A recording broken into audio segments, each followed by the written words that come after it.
আসসালামু আলাইকুম, সবাই কেমন আছেন? আমি তো আল্লাহর রহমতে অনেক ভালো আছি। এই যে সকালবেলা খিচুড়ি, আলু ভাজি, গাজর দিয়ে করে দিয়েছিলাম, সাথে একটু পেঁয়াজ কলিও দিয়েছি।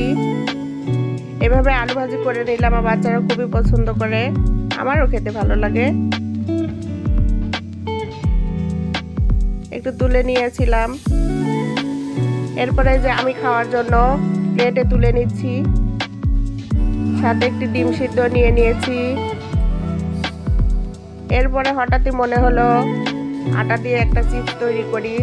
চালের আটা নিয়েছি, আমরা যেভাবে প্রতিদিন রুটি বানিয়ে থাকি ঠিক সেইভাবে আটা সিদ্ধ করে নিয়েছি।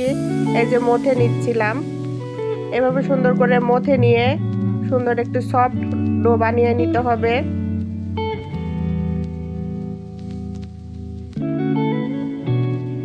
এরপরে সুন্দর করে কয়েকটি এইভাবে আপনারা দেখে বুঝে নেবেন, সুন্দর করে বানিয়ে নিয়েছি।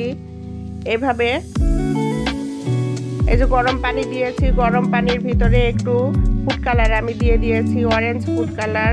কেউ এটি অরেঞ্জ কালার না দিলেও চলবে, সমস্যা নেই, আমি শুধু দেখার সৌন্দর্যের জন্য দিয়েছি। এরপরে 15-20 মিনিট ধরে সিদ্ধ করে নিয়েছি। এই যে পানিতে এখন ঢেলে দিলাম, এখন ঠান্ডা পানি দিয়ে সুন্দর করে ধুয়ে নিব এবং এভাবে সারা রাত রেখে দিব, সকালে উঠে সুন্দর ড্রাই হয়ে যাবে।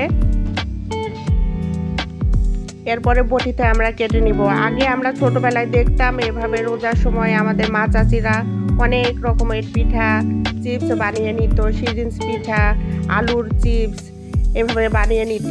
ঠিক সেই রকমই হঠাৎই আমার মনে হলো একটু বানিয়ে দেখি পারি কিনা। তো অনেক সুন্দর হয়েছে, কালারটা এত সুন্দর এসেছে কি বলবো আপুরা, আপনারা ইচ্ছা করলে ট্রাই করতে পারেন। এবং ভিডিওর এ পর্যায়ে একটি লাইক দেওয়ার অনুরোধ করতেছি আপুদের। যদি আমার ভিডিওর কোনো অংশ ভালো লেগে থাকে অবশ্যই একটি লাইক, কমেন্ট, সাবস্ক্রাইব করে আমার পাশে থাকবেন। এরপরে আমি এই যে সুন্দর করে সবগুলো বিছিয়ে একটা একটা করে বিছিয়ে নিয়েছি, রোদে দিয়েছি, কিন্তু ভাগ্যক্রমে সেদিন ভালো রোদ ছিল না, 3-4 দিন লেগেছে আমার রোদে শুকিয়ে নিতে। এই যে রোদে শুকানোর পরে এরকম দেখতে হয়েছে। এরপরে আপনাদের ভেজে দেখাচ্ছি, তেলে দেওয়ার পরে এরকম ফুলে সুন্দর হয়ে যাবে, অনেক সুন্দরভাবে শুকিয়েছে। ভালো না শুকালে এরকম ফুলবে না এবং খেতেও অনেক মজা হয়েছিল। আপনারা ট্রাই করবেন আপুরা,